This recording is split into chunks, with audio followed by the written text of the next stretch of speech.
وأشهد أن لا إله إلا الله وحده لا شريك له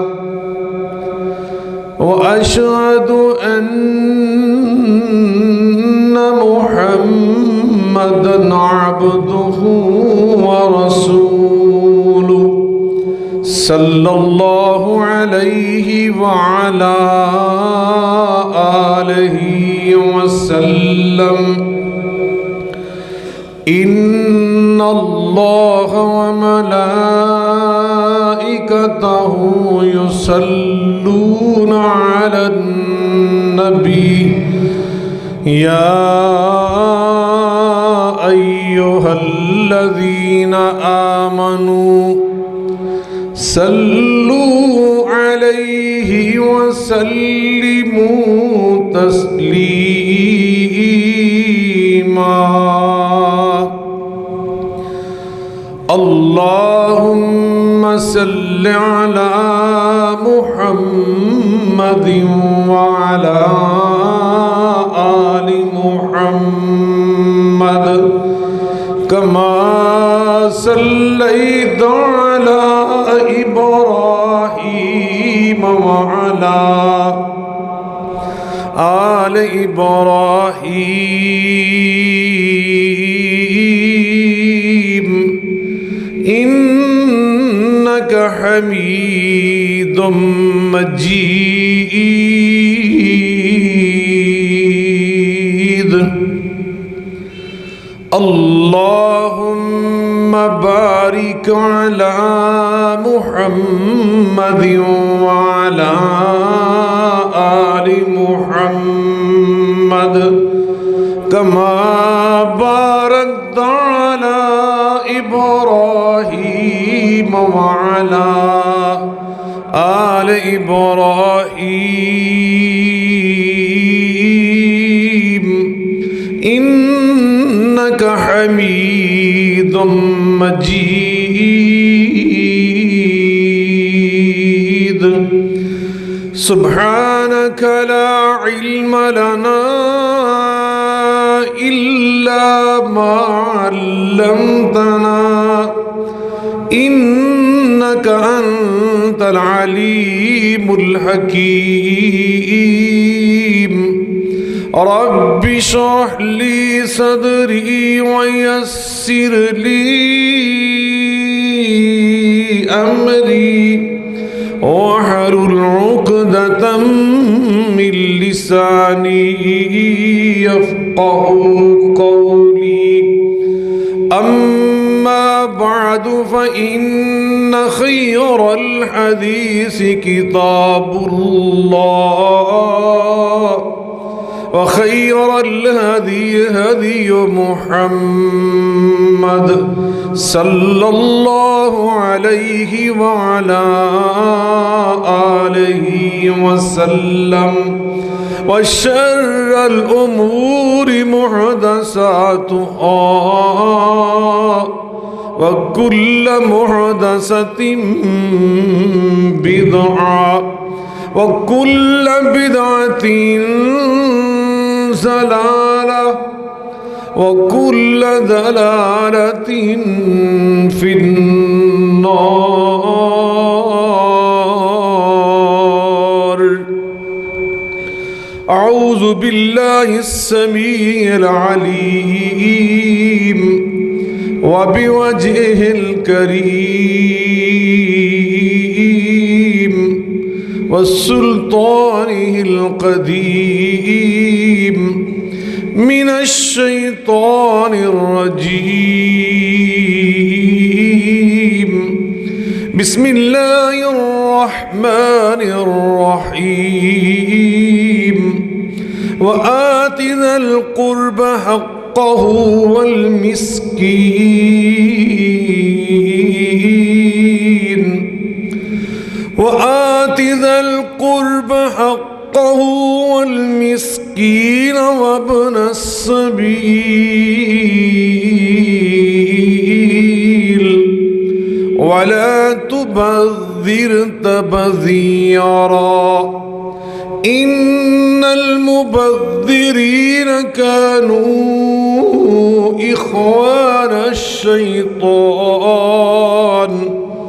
وكان الشيطان لربه كفورا وإما تعرضن عنهم ابتغاء رحمة من ربك ترجوها فقل لهم قولا ميسورا ولا تجعل يدك مغلولة إلى عنقك ولا تبسطها كل البسط فتقعد ملوما محسورا إن ربك يبسط الرزق لمن يشاء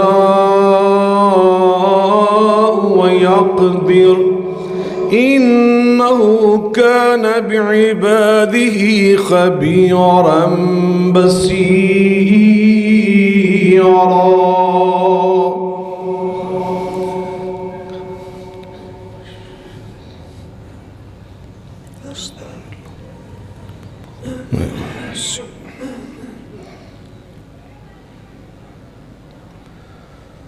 ہر قسم کی حمد و ثنا، بزرگی، برتری، بڑائی، کبریائی اللہ رب العالمین کی ذات بابرکات کے لیے انگنت لاتعداد اور بے شمار درود و سلام سید الاولین والآخرین رحمت للعالمین صاحب قرآن پیغمبر آخر الزمان ہم سب کے ہادی و رہنما جناب محمد مصطفیٰ احمد مجتبیٰ صلی اللہ علیہ وعلا آلہ وسلم کی ذات گرامی پر ہوں. بزرگان من، برادران ملت، لائق صد احترام میری ماں اور بہنوں، ابھی میں نے خطبہ مسنونہ کے ساتھ قرآن مجید فرقان حمید کی سورہ اسراء، جس کا دوسرا نام سورہ بنی اسرائیل بھی ہے، اس کی چند آیات بینات آپ کے سب نے تلاوت کرنے کی سعادت حاصل کی ہے، جن میں اللہ تعالیٰ نے ہمیں بہت ساری ہدایات، تعلیمات اور اصول زندگی سکھائے ہیں، اور ان میں سے ایک اصول زندگی جس کا تعلق اخراجات زندگی کے ساتھ ہے، پیسہ خرچ کرنے کے ساتھ ہے، وہ بھی اللہ تعالیٰ نے ہمیں سکھایا کہ ایک مسلمان اور ایک مومن زندگی کے معاملات میں اسے جو اللہ پیسے عطا کرتا ہے، مال عطا کرتا ہے، دولت عطا کرتا ہے، اس میں سے اس کو کھانے پینے کے لیے بھی اخراجات کرنے پڑتے ہیں، اپنا لباس خریدنے کے لیے بھی پیسہ خرچ کرنا پڑتا ہے، اپنے بچوں کی کفالت کے لیے، نگہداشت کے لیے، ان کی پرورش کے لیے، اپنے اہل خانہ کے معاملات اور مسائل، اس پر بھی پیسہ خرچ کرنا پڑتا ہے. تو پیسہ کیسے خرچ کرنا ہے یہ بھی اللہ تعالیٰ نے ہمیں خود قرآن مجید فرقان حمید میں سکھایا، اس لیے کہ ہمارا ایمان اور عقیدہ یہ ہے کہ کائنات کی ساری دولت کا اصل مالک وہ صرف اور صرف اللہ رب العالمین ہے۔ وَلِلَّهِ خَزَائِنُ السَّمَاوَاتِ وَالْأَرْضِ، ارض و سما کے جتنے خزانے ہیں، جتنی دولتیں ہیں، ان سب کا مالک حقیقی صرف اور صرف اللہ رب العزت ہے۔ انسان کے پاس اس کی مشیت، اس کی منشا اور اس کی قضاء و تقدیر کے مطابق اپنا اپنا نصیب آیا، اور اپنے اپنے حصے اور نصیب کے اس مال پر، اس دولت پر اصل مالک یہ انسان نہیں ہے۔ یہ مال کے اس حصے پر اللہ کا نائب ہے، اللہ کا خلیفہ ہے، اللہ کا نمائندہ ہے، اللہ کی اس دولت پر اللہ کی طرف سے امین مقرر کیا گیا ہے۔ قیامت کے دن اللہ رب العزت کے سامنے اس نے بطور امین اپنے سارے مال کا حساب دینا ہے۔ جامع ترمذی میں یہ حدیث موجود ہے، نبی کریم صلی اللہ علیہ وآلہ وسلم نے فرمایا، لا تزول قدم عبد، لا تزول قدم عبد یوم القیامت حتی یسأل عن 40 عن عمره فیما افنا وعن علمه ما عمل به وعن ماله من أين اکتسبه وفیما انفقه وعن جسده او عن جسمه فیما ابلا۔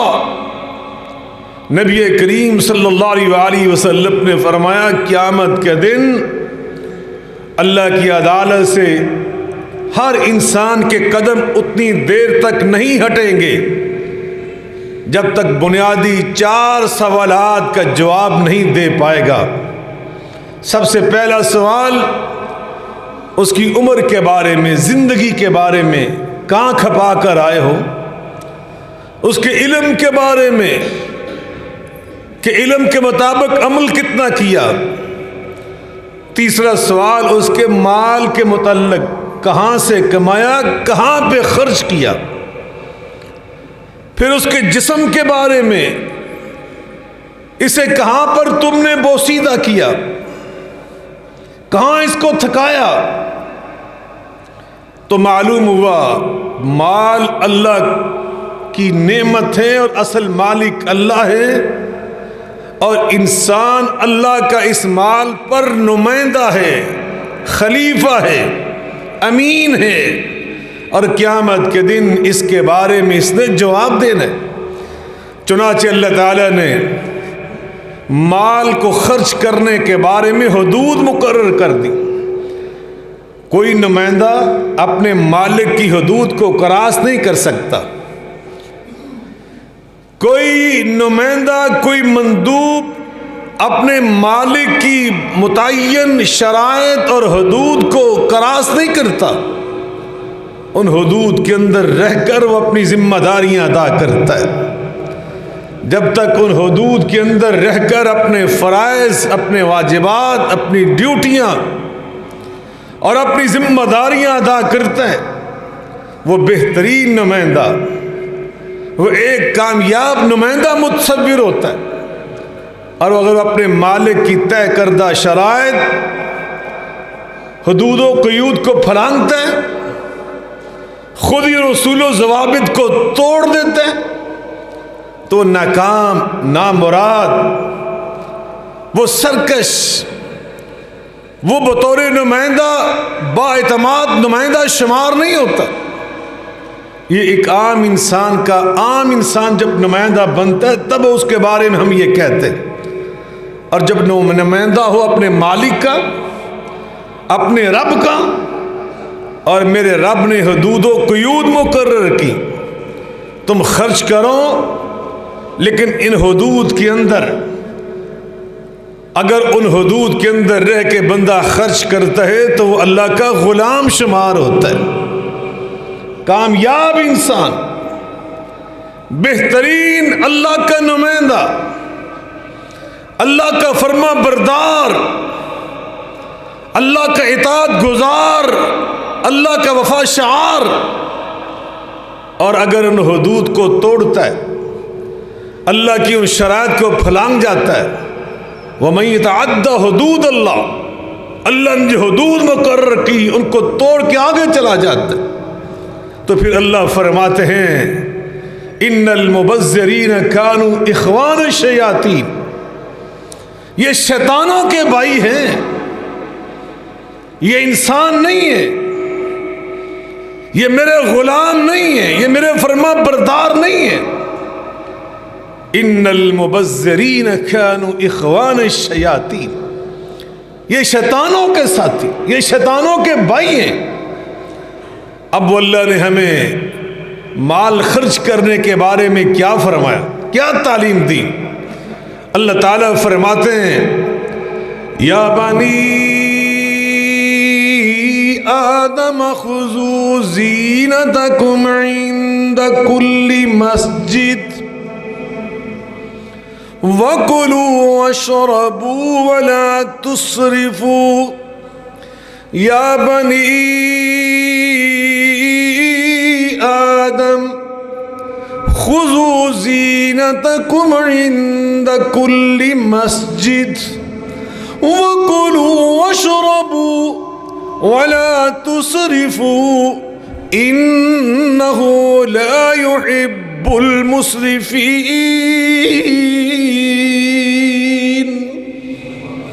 اے آدم کے بیٹو، جب بھی مسجدوں میں جاؤ، خذو زینتکم، تو زیب و زینت کے ساتھ جایا کرو۔ کیسے جایا کرو؟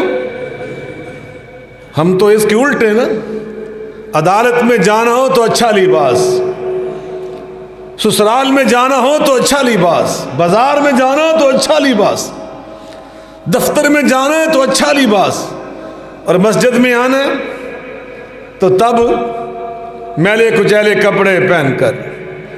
خذو زینتکم عند کل مسجد، مسجد میں آؤ تو زیب و زینت کے ساتھ، اچھا لباس پہن کر۔ لیکن اللہ فرماتے ہیں وَكُلُوا وَاشْرَبُوا وَلَا تُسْرِفُوا، لباس کا معاملہ، کھانے پینے کا معاملہ، لباس پہنو، اچھا کھاؤ اور پیو، لیکن حد کیا ہے؟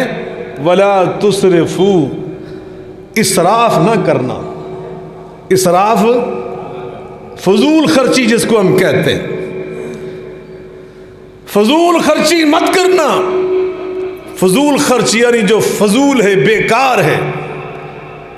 اچھا لباس اگر 5,000 روپے میں اپنی حیثیت کے مطابق 10,000 روپے میں ملتا ہے تو تم پوشاکیں بنواؤ 2-2 3-3 4-4 لاکھ روپے کی۔ تمہارے دماغ میں کوئی برانڈ سمائے ہوئے؟ فرمایا کلو واشربوا والبسوا من غیر اسراف ولا مخیلۃ۔ نبی کریم علیہ السلام فرماتے ہیں بھی کھاؤ پیو، اچھے لباس پہنو، بس حد یہ ہے من غیر اسراف۔ اسراف جب بندہ اسراف نہیں کرتا اور خرچ کرتا ہے اپنے جسم پر، اپنے لباس پر، کھانے پینے پر، اپنے گھر کو چلانے پر، اللہ قرآن میں فرماتے ہیں وَمَا أَنفَقْتُم مِّن شَيْءٍ فَهُوَ يُخْلِفُهُ وَمَا أَنفَقْتُم مِّن شَيْءٍ فَهُوَ يُخْلِفُهُ وَهُوَ خَيْرُ الرَّازِقِينَ۔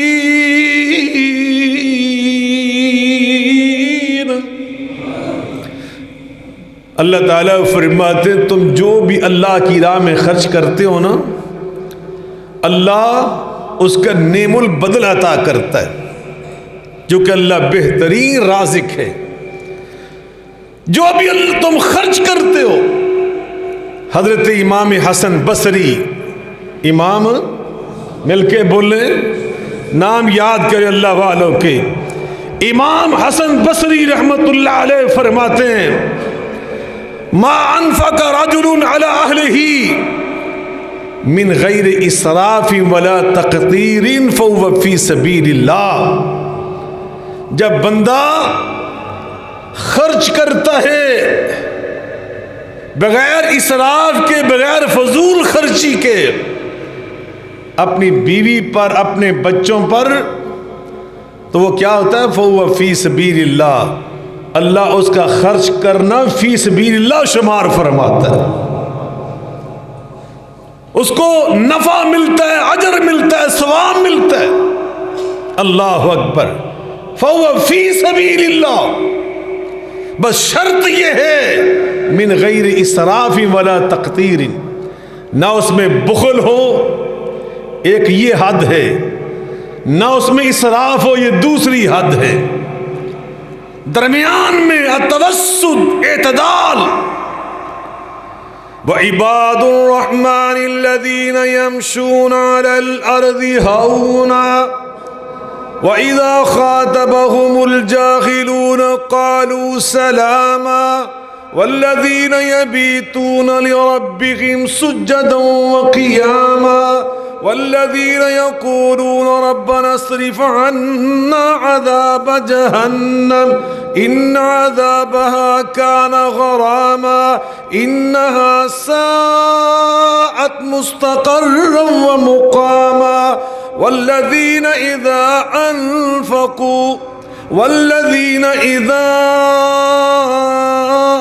أنفقوا لم يسرفوا ولم يقتروا والذين إذا أنفقوا لم يسرفوا ولم يقتروا وكان بين ذلك قواما۔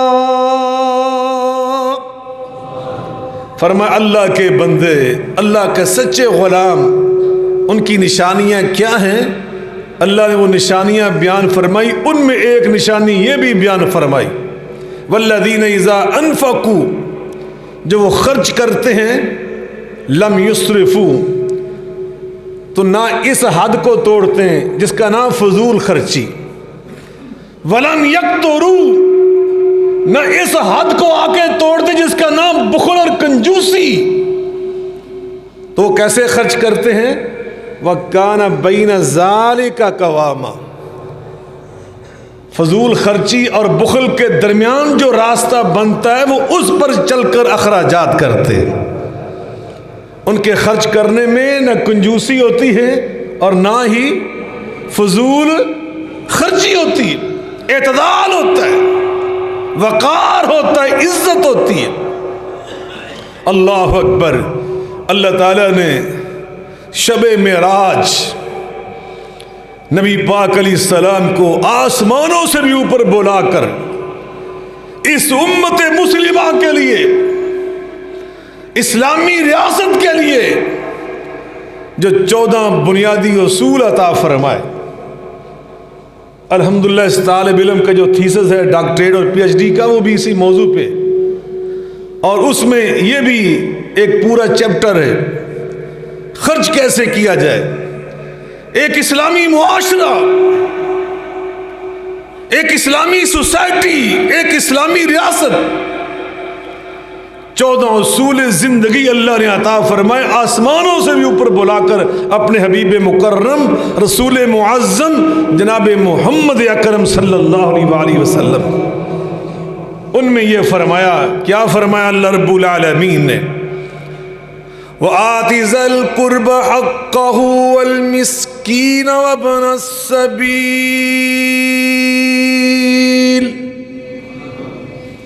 وَلَا تُبَذِّرْ تَبْذِيرًا إِنَّ المبذرین كانوا اخوان الشیاطین وكان الشیطان لربه کفورا. آگے فرمایا وَلَا تَجْعَلْ يَدَكَ مَغْلُولَةً إِلَىٰ عُنُقِكَ وَلَا تَبْسُطْهَا كُلَّ الْبَسْطِ فَتَقْعُدَ مَلُومًا مَحْسُورًا.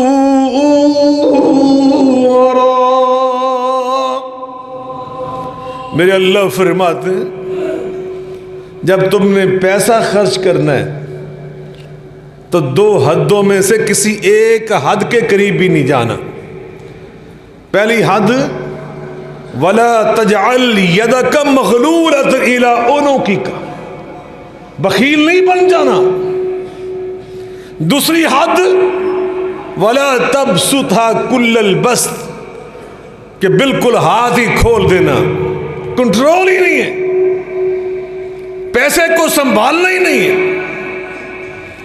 ان دونوں حدوں کے قریب نہیں جانا. وَلَا تُبَذِّرْ تَبْذِيرًا، یہ جو فضول خرچی ہے فرمایا اِنَّ الْمُبَذِّرِينَ كَانُوا إِخْوَانَ الشَّيَاطِينَ، فضول خرچی کرنے والے تو میری غلامی سے نکل جاتے ہیں اور اتنے آگے بڑھ جاتے ہیں کہ شیطانوں کے بھائی شمار ہوتے ہیں.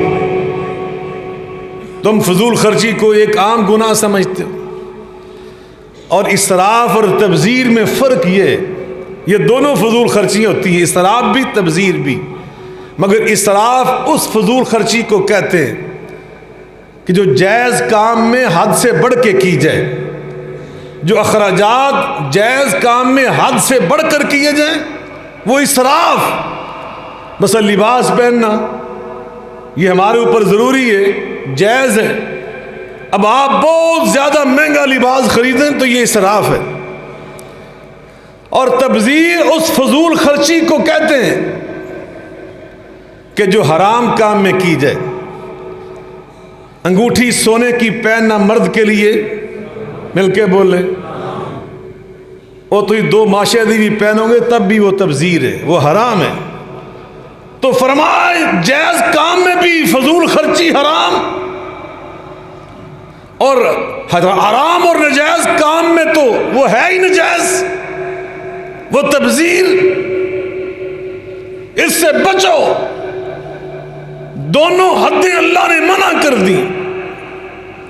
اب پیسہ خرچ کرنا تو ہم نے کیسے کرنا ہے؟ میانہ روی سے. کس طرح؟ مل کر بولے. مسند امام احمد میں یہ حدیث موجود ہے. میں ایک حدیث سنانے لگا ہوں، اگر آپ نے توجہ سے سنی اور اس حدیث کو آپ نے اصول زندگی بنایا تو اللہ قسم اس کی مٹھاس اور لذت اور اس کی ٹھنڈک ہمیشہ آپ کو محسوس ہوگی. نبی کریم علیہ السلام نے فرمایا ما اعلی من اقتصد. سبحان اللہ، یہ حدیث بس اتنی تھی. ما اعلی من اقتصد، جو میانہ روی اختیار کرتا ہے خرچ کرنے میں وہ کبھی فقیر نہیں ہوتا، وہ کبھی فقیری کا افلاس کا منہ نہیں دیکھتا. ما اعلی من اقتصد، اقتصاد کہتے ہیں اعتدال کو، پیسہ خرچ کرنے میں اعتدال. اللہ والوں نے تو ہمیں اتنا سکھایا. اعتدال نبی کریم جناب محمد الرسول اللہ صلی اللہ علیہ وسلم کی تربیت کا نتیجہ ہے کہ حضرت سیدنا ابو بکر صدیق رضی اللہ تعالیٰ عنہ فرماتے تھے انی لأبغض اہل بیت، انی لأبغض اہل بیت ينفقون رزق ایام فی یوم واحد. جو گھرانہ کئی دنوں کا رزق ایک ہی دن میں ختم کر دے. توجہ سے سنیے گا. انی لأبغض اہل بیت ينفقون رزق ایام فی یوم واحد. جو گھرانہ کئی دنوں کی روزی کئی دنوں کی روزی ایک ہی دن میں ختم کر دے، وہ مجھے بہت ہی ناپسند ہے، وہ محبت کے قابل نہیں، میں انہیں انتہائی ناپسند کرتا ہوں کہ جن کے اندر اعتدال نہیں ہے، جن کے اندر حکمت و دانائی نہیں، کہ جو رزق کئی دنوں تک چل سکتا تھا ایک ہی دن میں ختم کر دیا۔ آپ نے بھی ایسے لوگ دیکھے ہوں گے، ہم نے بھی ایسے لوگ دیکھے، اللہ نے آج پیسے دیے تو انہوں نے آج دیسی مرغا ہی پکانا ہے، پھر انہیں مٹن تو بغیر روٹی ہی نہیں کھانی، اگلے 3 دن پہاں گوانڈیاں تو مانگ کے کھاتا جائے۔ یہ اعتدال ہے، یہ ہوش مندی ہے۔ ایسے لوگ اللہ والوں کو ناپسند تھے۔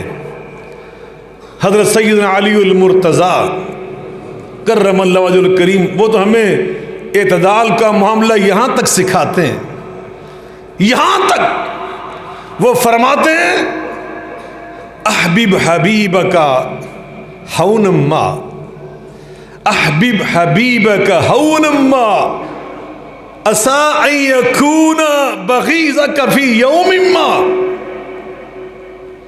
عسى ان يكون بغيضك يوما ما وابغض بغيضك هونا ما عسى ان يكون حبيبك يوما ما۔ وہ فرماتے ہیں کسی دوست سے محبت کرتے ہوں تو اس محبت میں بھی اعتدال رکھو، اس محبت میں بھی مل کے بولیں اعتدال رکھو، ہو سکتا ہے زندگی کسی موڑ پر وہ تمہارا دشمن بن جائے، اعتدال رکھو۔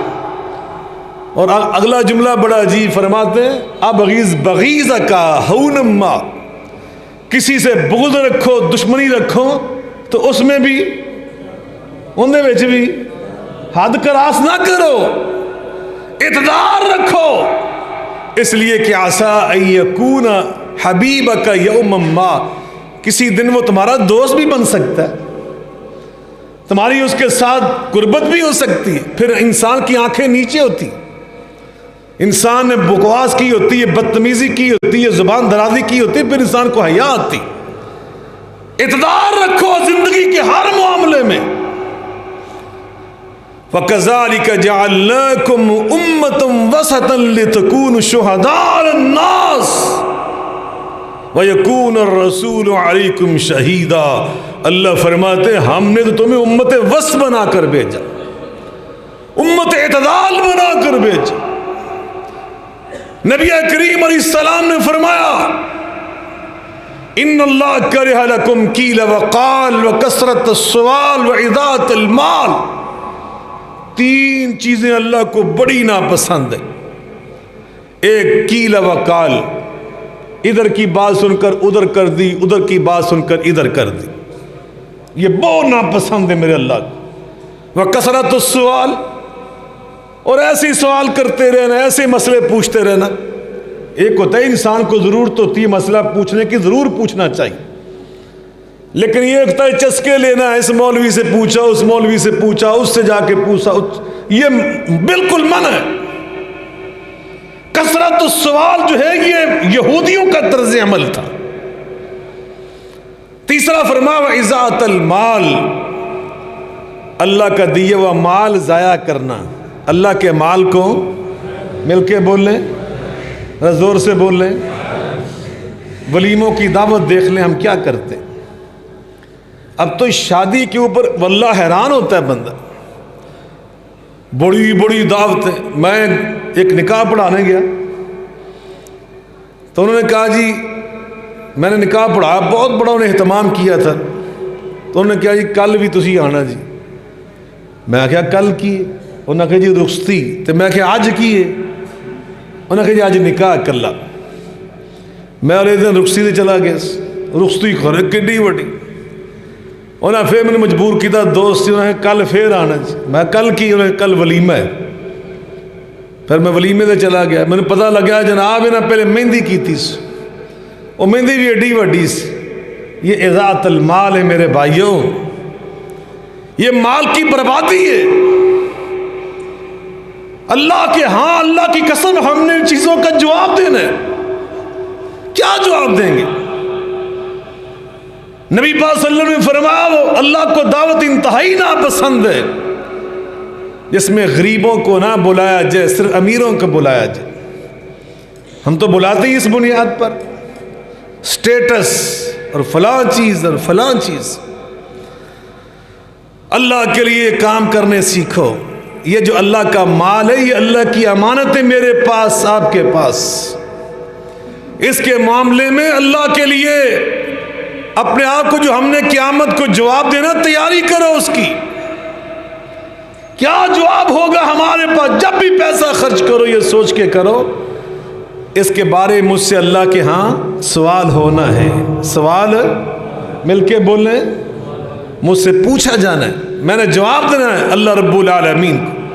جناب محمد الرسول اللہ صلی اللہ علیہ وآلہ وسلم نے ہمیں جو پاکیزہ تعلیمات ارشاد فرمائیں، نبی کریم صلی اللہ علیہ وآلہ وسلم نے ہمیں اس معاملے میں بڑی وضاحت کے ساتھ، حتیٰ کہ رسول اللہ صلی اللہ علیہ وسلم نے تو ہمیں یہاں تک فرمایا، سبحان اللہ، آ کر فرماتے ہیں صحابہ 3 آئے اور آ کر وہ نبی پاک صلی اللہ علیہ وسلم کے گھر والوں سے امہات المؤمنین سے پوچھا کہ نبی پاک صلی اللہ علیہ وسلم تہجد کیسے پڑھتے ہیں، قیام کیسے فرماتے ہیں. جب انہیں بتایا گیا تو ان تینوں نے اپنے بارے میں کہنا شروع کر دیا، یارو نبی معصوم ہو کر اللہ کے نبیوں کے سردار ہو کر اتنی محنت کرتے تو ہمیں تو پھر اپنی بخشش کے لیے اس سے آگے بڑھنا چاہیے. چنانچہ ایک کہتا نا اصلی ولا ارقد، دوسرے نے کہا نا اصوم ولا افطر، تیسرے نے کہا اعتذر النساء ولا اتزوج. پہلے نے کہا جی بس آج کے بعد میں تو پوری رات جاگ کر تہجد پڑھا کروں گا، میں نے سویا نہیں کرنا.